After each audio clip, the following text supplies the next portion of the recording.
Okay, so we're on to the next part of the organ project in the Tango Towers private chapel we've had built. So, as the organ was taken out about 15, 18 years ago, we end up with the building frame with the bellows sat on it. I'll have shown you these photos before, and as you know, the bellows, we have started on that, and I've done the ribs. I'll show you those in a moment because we're going to start assembling those ribs onto the well of the bellows. So what we've been able to do is I've been the last 9 weeks trying to get timber for the floor in here, and finally it's come in dribs and drabs, 22 planks 1 week, wait 5 weeks, 15 planks another week, 6 planks another week. It goes on like that, and we've got them down, we've done the skirting board, so now we can get on with putting the organ together. So one of the things I'll show you, I think we've shown all these pictures before. Just to recap, the soundboard, which is where the pipes live, looks like that when it's put on the building frame. So that was taken from the top, and so you can imagine all the organ pipes in rows, and those rows, when it comes to organ pipes, are called ranks. They're like in ranks, like they are soldiers. So you then have slides, you then have upper boards, you then have the pipes. So we'll come to that much, much later, probably 9 months later. So what we've managed to do is we've got to a stage where we've put the building frame together. Just before we go over that, I'll just show you the ribs. So the ribs are lurking against that wall, look like they're ready to be shot. And as you see, we've not tidied the edges up because when I put those together and we put the gussets in, I'll trim those exactly how I want them later on. So there's 8 ribs. So they've been done, they've been taped and leathered to both sides. So here's the building frame. You'll see that the tenons are gaping. There are no coach bolts in what we've done so far. We've managed to find the parts, we've managed to put them together, and that's how it's going to stay. That lower section, which we showed you on the photo, you've got the bellows sitting on that frame, which is on the right, and there's a corresponding one on the left which you can't see because the first post is in the way. So there are another couple of horizontal pieces that go in. Again, you can see on the photo there are that upper one could go in probably, but what I want to have, because the bellows weighs about 800 weight, I want to make it really easy for us to kind of put that into position without clonking our heads and bending under things. So when we put the bellows in, I'll make sure the coach bolts are in for everything else, but I'll take that front one out. That's just there for now and for painting. Now, there's one or two things I don't like about this, and we're going to deal with it.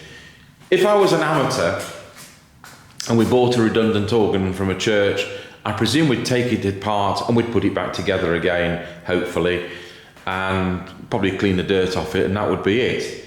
But as a professional organ builder, what I've got to do, I've got to put a lot of thought into this for a start. This is its 4th installation since it was built in 1864, and although it stayed in the same ownership, its first installation in a chapel in 1864, and then they expanded into a different building, so the organ moved with them, and then subsequently it went to the building we took it out of, which was at Louth Union Chapel, across from Morrison's these days, and it was there for 100 years, something like 1911, 1913. I've actually got the notes over there, so I could tell you really. 1 or 2 modifications happened, some of them we're going to reverse and some of them we're not going to reverse. But one of the things I'm not happy about is that the building frame was repainted, which is fine, but to me it was a bit slapdash. And I know you don't see it, but to me it's not right. Now this is take 2. You'll never see take 1 because you know what? How long have I had camcorders? Well, I've had video cameras into black and white recorders since 1978. So I know where to press the record button and where to not press the record button. And yesterday, when I started editing this video, I discovered that I'd pressed record when I didn't want it to record and stop when I wanted it to record. So you got absolutely nothing of anything, which was absolutely pointless. And I can't now revisit one of the things I wanted to show you because I've already done it. So we're going to go over to what I've done. So on top of this post, we've got this piece of wood, and I'll just take the screws back out of it because I only just pushed them in loosely. There's lots of rust screws on this job because it was a very damp environment. That's in better than I thought. I'm going to have to get a screwdriver. Yeah, I know it's the wrong screwdriver. It's a push-in screw as well. So what we've got here is a piece of wood with a pulley in it. There's a wooden pulley on a pin, and normally we'd take that out, we'd grease the pin, put it all back together, Bob's your uncle, and put it back. Now this, yesterday when I did the first take of this, was painted black. This slapdashed painted this black as well. You don't do that, it's not good. Now this doesn't do anything anymore.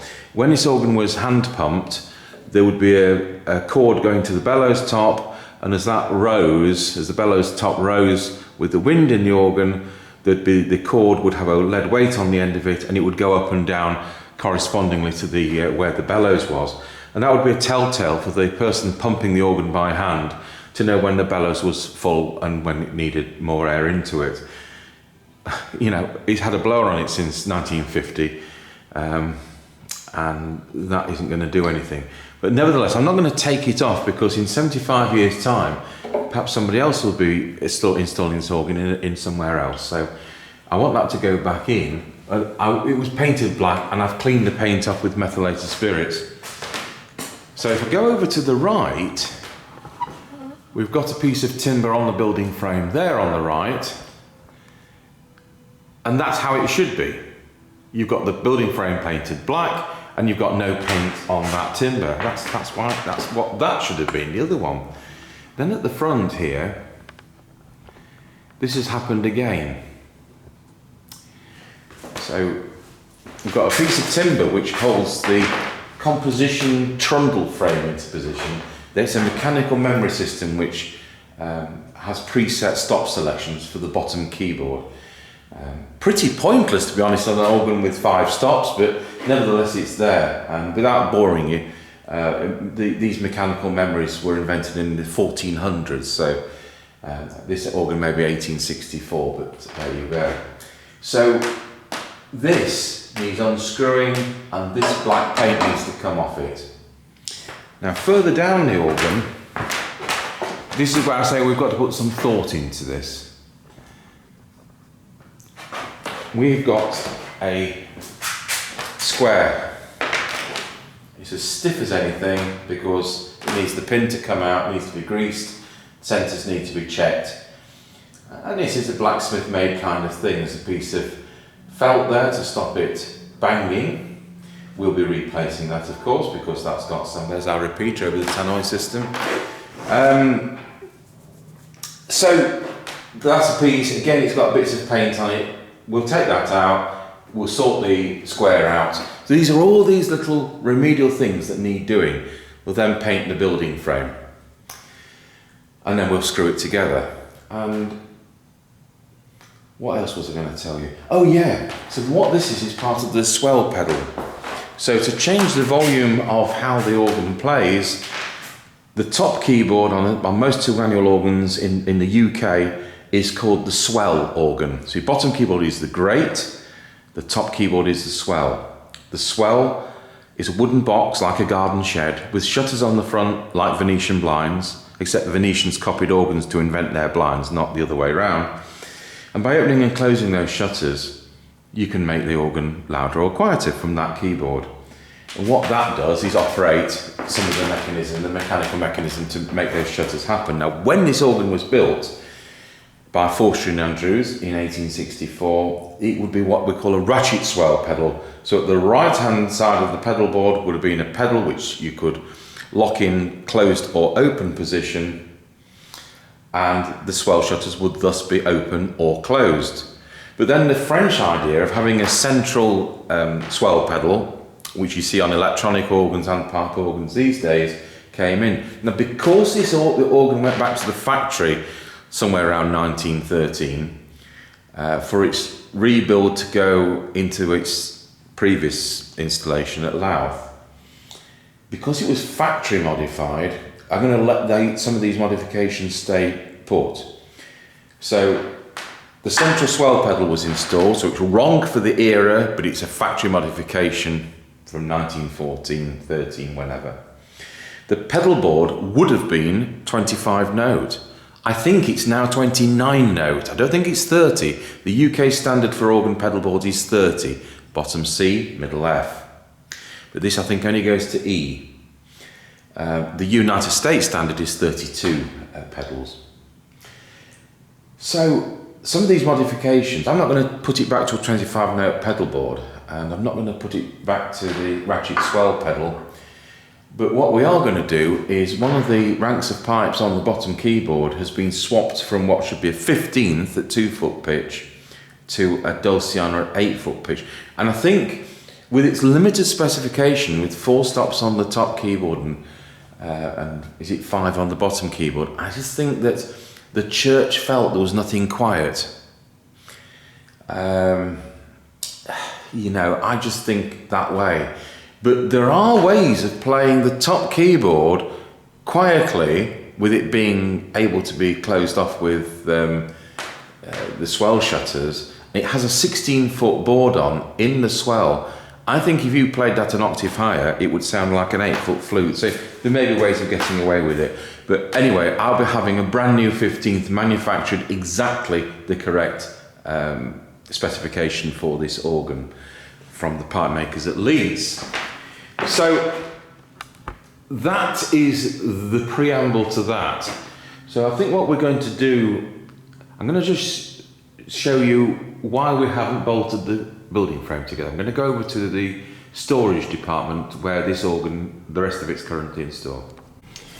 So we're currently in one of the storage facilities here, and why don't I put the lights on? Well, I'm not putting the lights on because the circuit breaker has popped. The circuit breaker is in the fuse box on the exceedingly left part of this building. And guess what? There's several tons of organ in the way. So for the last 15 years, when the circuit breaker popped because I did something stupid, there's not been any lights in here, so we have to come in with torches from time to time. So we've actually moved quite a lot of the organ out of here, and some of it you've just seen assembled. The soundboards which are going to go across the building frame when we've put that together, they're both actually there. Our chairs are just stacked in front of it at the moment. If we go over here, I'm just going to kind of change angle and squeeze myself into a position where we can see where the job screws are. My assistant Andy pointed them out to me yesterday. He's thinner than me. There are, if you can see in the dark, some storage tubs there with parts coming out, and down there, which I don't think we can see in this light, is a biscuit tin. So when Andy can get to that biscuit tin, which I think will be tomorrow, we'll have taken some more of these parts out, and once he gets into that biscuit tin, we will have those coach bolts to put that building frame together. So as you can imagine, that's been a bit of a swine to get the screws to move, having been there 100 and something years. So I've got these started. The ones which have had paint in them were difficult. The one which didn't have paint in it wasn't so difficult. Organ building practice is such that you normally will put screws in with grease, and that does help. But as I said, this organ was a very damp environment when we bought it. So we're going to pop these screws out. They look like number 12s and number 14s. No, number 14s, aren't they? Okay. You can see it's had some rather rough and ready modification at some time, but yeah, this is sometimes how organs are. I don't need to change what's behind. But what we're going to do is we're going to overhaul these screws. On organs in the UK, we are expected to be using slotted screws. So it's better to overhaul these than to be putting new screws in. I think if I was doing this in a church and I put Phillips or Posi drive screws in, I think the job would be rejected. So it's quite a difficulty because they're hard to come by. So we're going to overhaul these. And it's just a matter of filing them up. I'll take this camera over to the organ workshop. You might find it hard to believe that people like me go to the trouble of doing this. I'll just get the angle right because the camera's in the way. So I want to do it with the grain of the slot.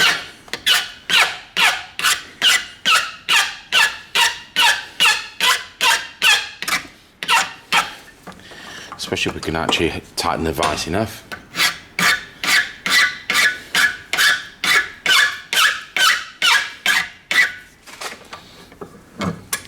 Because I tell you what, you're not going to get screws, even if you could get them easily. You are not going to get them of this Victorian quality.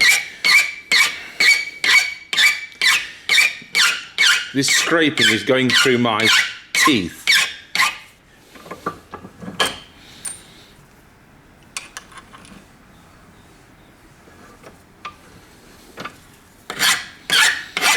Every screw in the organ has to have this treatment.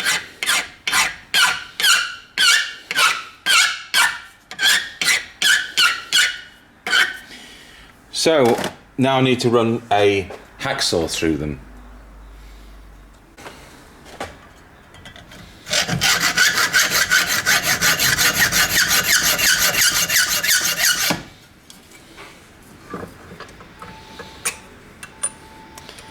And then we're going to go over to the linishing wheel. Oh, we're hearing the repeater and the tannoy system in here now.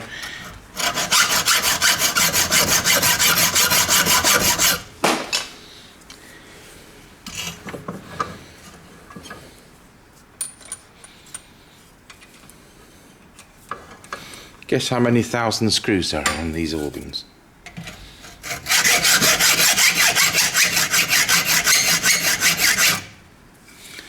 Okay.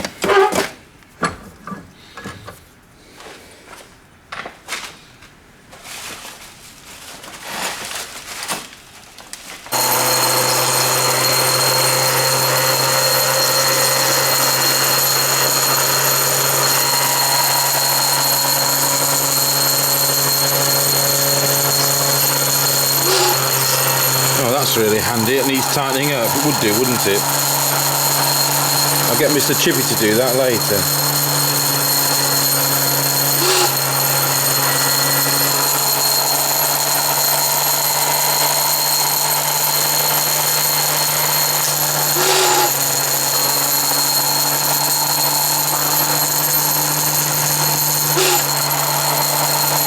Anyway, that'll do for now.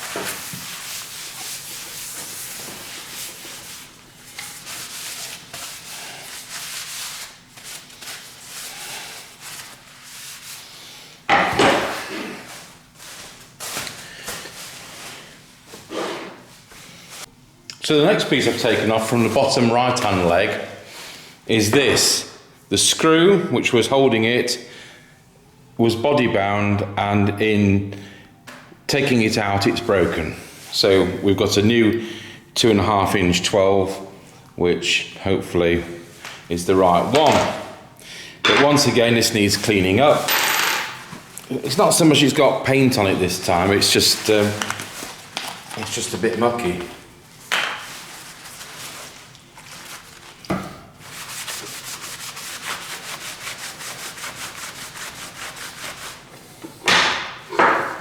When you're taking an organ out of a church, there isn't always the time to get all these screws out, so you've got to do it back at the workshop. And of course this is what we're using as a workshop, isn't it, at the moment? Just put some bands on there.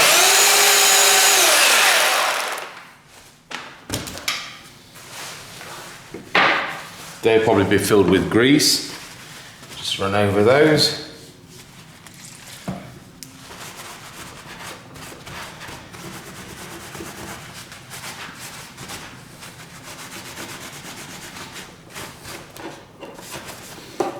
Not happy about that end bit.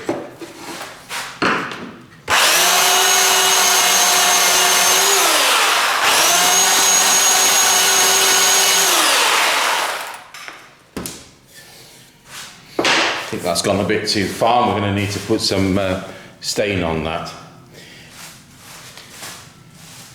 which is in the next building. So again, I'll put this temporarily back so we know where it goes. Taking this cross rail out with this square, we can overhaul this with it fitted on here, but I would like to get these screws out, clean them up, re-grease them, put them back. May not be possible, we'll see. So the best way to try and get these out, I've applied some oil because I think they're going to be body bound with rust. We've got a right size screwdriver. This has got a hole in it. We're going to use another screwdriver as a Tommy bar. And believe it or not, the best course of action is to try and tighten them. So here goes, trying to tighten. I won't be surprised if the head doesn't snap off. And now we'll try and untighten it.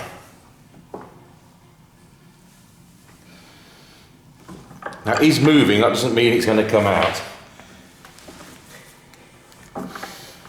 But I think it is really coming out. Now let's try the other one. Try and tighten that.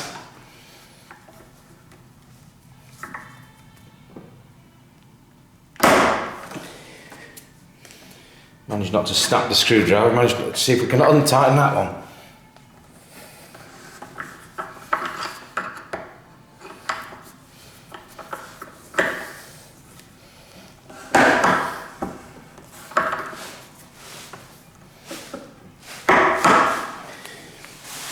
That's not having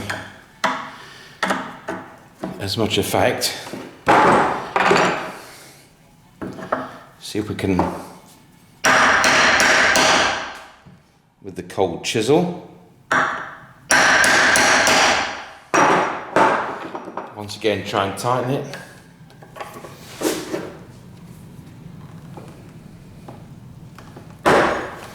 And once again, try and take it out. I'd hate to have to saw these out.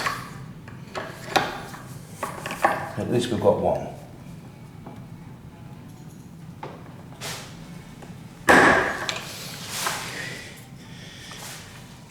I don't think that's moved. Anyway, we'll get this one out. I might be able to wiggle the other one a bit.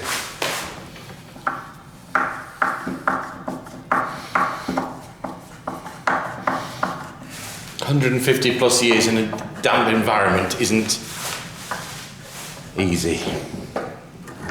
So about number 16. Let's just see whether we can move this. It's probably body bound. With it being all beautifully let in, it doesn't give us any latitude to wiggle it about. Right, well, off camera, see what I can do.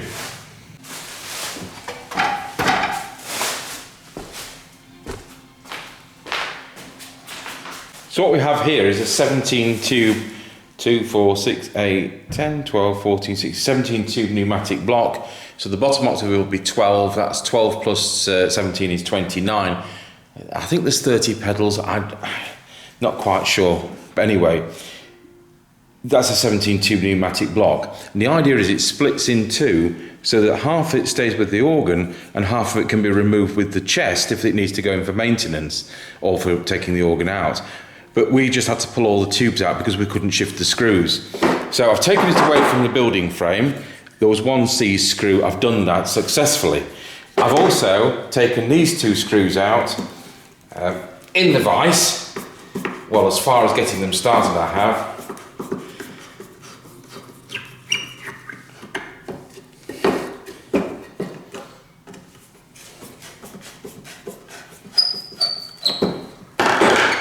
So there we go.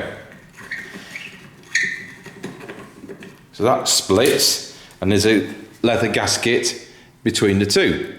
So that's all straightforward, that's all very nice, and these all took out fine. So we're just going to run the belt sander over those, make them nice, ready to put the tubes back in a lot of months' time. But this side, because some of the tubes broke off in getting them out, these would have been put in with Chatterson's compound at the time, which is something we don't seem to be able to get these days. I'm going to have to drill these out. On this left-hand back post, is some damage. It's been dragged away from the building or whatever at some point. Now, it's not necessarily damage that we did taking it out. Perhaps it was taken on another occasion. It's pretty dirty. So what we're going to do is to glue and screw that. It doesn't matter, but it does matter to me. So hopefully we'll get the drill bits. That's going to be about, we're going to put this screw in. I could just glue and clamp it. On the other hand, we'll see whether we can do it this way. When I did my apprenticeship, we weren't allowed to use power tools. Mind you, we didn't have any power tools, it was too tight to buy any. So I'm going to put a screw in just there.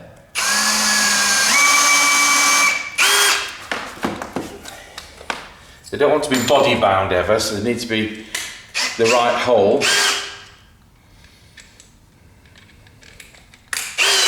I'll just check that it isn't body bound. It is body bound, so we'll go up a size. Then me telling you one thing and doing something else. This battery's about to go flat in the camcorder.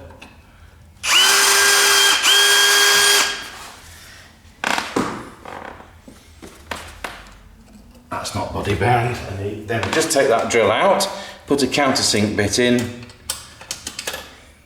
This is why we have so many cordless drills, except only one's in here at present.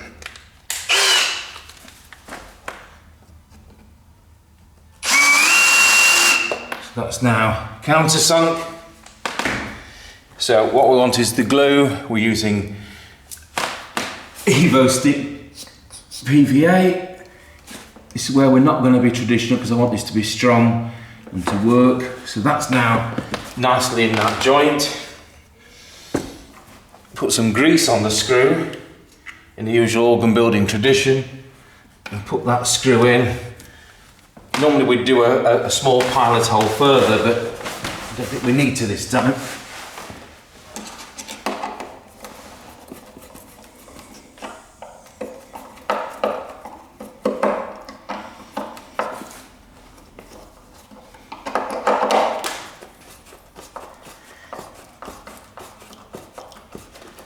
There we go, we'll get the vacuum cleaner on that. And then that'll be all ready for Andrew to paint tomorrow. So we'll conclude with one overall view. So in conclusion, we've spent about 6 hours today showing you what I've been doing, and it makes absolutely no difference, does it? We haven't put any more organ together, but what we have done is what's here has been overhauled. So next time we'll probably be working on the bellows, and I'll get Andrew to paint this tomorrow, and then we can pop all those little parts back on. So probably be a couple of weeks finishing the bellows off, and then we'll plonk that in, and then we'll be having to put a blower to it. So there you go, from Tango Towers Chapel. Thanks for watching. Hope you're enjoying the putting back together the restoration work on this 1864 Forster Andrews pipe organ.